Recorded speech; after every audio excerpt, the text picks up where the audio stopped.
Hello, good morning and welcome to the Daily Ramble here on Claret and Booze. My name's Gary and this is the morning after the night before. We snuck a win last night. The right result in the end, thank God. But I'm going to talk about that. I went to the game and so give this video a watch if you like it. Please hit subscribe to our YouTube channel Claret and Booze. Give it a like and hit the bell notification icon. Right, okay, so what happened? I mean, I was up for it last night. Unlike the last game I went to, Man United, I was quite demoralised going into that game and came out elated. And I said to my son Ross on the way there, I said, I feel elated. This could be like the opposite, you know. And we got there, and we got there about 7:30, half an hour to go. Didn't get into the ground until probably 20 minutes later. Queues everywhere, right? It was mobbed, loads and loads of people. I can only assume that there was a lot of non-season ticket holders there who were not familiar with the turnstile, the door entry system or whatever. But you know, it looked like a strong team that we put out. The atmosphere was really good. It was packed to the rafters inside there. Really, you know, heartfelt version of Bubbles before kick-off. The AZ fans down the other end were doing the usual Euro pop dancey stuff that they do, dancing along to our DJ. Honestly, that DJ seems to benefit the away fans better than I'm sure he's like the European entertainment, you know. But anyway, I don't know. We just don't get as carried away as that, do we? Talking before the game, we kind of thought, well, what do we want out today? And it's fair to say we just wanted a win. We didn't want to happen a bad start to the semi-final like happened against Frankfurt last year, where we go into the second leg 1-0 down and then we shoot ourselves in the foot in the second leg, right? What we wanted to do is want to take something good across to Holland, and thank God that's the way it ended up. But looking back, I mean, at the first half, as soon as the game kicked off, you could see that the players were leggy. They weren't at it like they were in previous games. If you recall the Man United game, my God, they run their socks off. And this comes off the back of a 4-day break, right? So they shouldn't have been tired that early. So look, it could have been nerves. I don't know. It could have been nerves. It could have been tactics. I don't know. But there seemed to be, AZ seemed to pretty much have the measure of us in terms of stopping our key threats of Antonio and Bowen. But on the upside, Benny was having a lot of joy down the left-hand side. He was literally in the first half, he was the only one to cause trouble for us. And I think if you look at the first 20 minutes, and this is the positive that I took away from it, if you look at what we did in the first 20 minutes, we opened them up and made goal-scoring opportunities probably 4 or 5 times without even playing well, right? And we didn't play well. No illusions, right? Bowen, if the ball into Bowen, who was completely unmarked for a free header, if that had been half-inch lower, it would have been 1-0. It was totally unmarked, right? Their defence just went missing. The shot from Benny that nobody closed down. I mean, that was a fantastic save from the keeper when you watch the replay. My God, I didn't realise how good it was, but that was really, really close. And there were two or three other times as well where, you know, a bit of sloppiness on our side. If we could have been a bit more concise, direct, I think we would have. We could have scored. Also, long range shots. I mean, where was Aguerd getting off with that ridiculous long range shot? But he weren't the only one. You know, we were either trying to walk it in the net or trying to thump it in from long range. And as the half wore on, we sort of thought, well, we look leggy. Antonio keeps hitting the deck every time someone looks at him.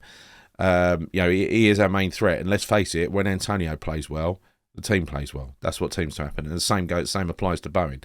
Just weren't happening in this game. Those two players they looked leggy and tired. Together with pretty much the rest of the team. Benny was the shining star. The two centre-halves were playing well, thank God, in Zuma and Aguerd especially. But just before half-time, you know, 41st minute, we shot ourselves in the foot with, you know, it was a counter-attack from them.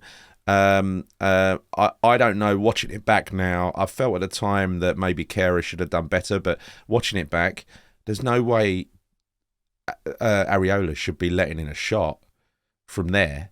I mean, he had it covered. He actually got down in time and the ball bounced over him. You can't make mistakes like that. So that goes down as an Areola error for me. And I've got to be honest, in a semi-final, you cannot afford mistakes like that. He's made a huge mistake. Now, I would be quite harsh, and bearing in mind the way Fabianski is playing, and also remembering we might go to penalties in the second leg, I would put Fabianski in, without a shadow of a doubt. From now on in this competition, no loyalties, no favours, no keeping him happy. I would just drop him. He's made a balls up in a semi-final. I would just drop him, right? He put us right on the back foot last night. That was unacceptable. I don't care how rusty he is and whatever else. That's his problem, right? He's the cup keeper. He should have been ready for that. Right, so, look, half-time. Honestly, I went out and met with the group in the smoking area, even though I don't smoke, and we were talking about it. It was just felt like Frankfurt all over again. It really did. It felt like it was that we were just going to be mugged, and then, you know, if we took a defeat out to Holland, bearing in mind how good they are at home, I mean, there would only be one outcome of that game, I think. And so we were really down beat at half-time. We were just saying to each other, for God's sake, let's turn this round. Let's at least get a win or a draw. Let's take something positive across to Holland. We just don't want to be behind and chasing the game, because you know what would happen, right? They would immediately, you know, they'd be shit hours in their way through the game from kick-off in Holland, right? So look, second half, what he did was, in the first half, he had been playing Souček, the furthest forward of the midfield three. That was obvious. I mean, he was lurking outside the penalty box for most of the time. And it seemed clear to me early in the second half that he had swapped Paqueta, he put Paqueta further forward, right? And Paqueta had a poor first half, very, very wasteful, right? Second half, Paqueta started to come into it, and I think, you know, just before we got the penalty, for instance, there was a ball across, Paqueta nodded it on, Bowen took it in his stride and shot just wide, could easily have been a goal. And the you know, that led almost immediately to the penalty. Now, the penalty was a shambles from their point of view. You know, a beautiful ball that was going onto Bowen's head. Bowen had actually already headed the ball over, right? It was already too high for him. But the keeper just cleaned him out.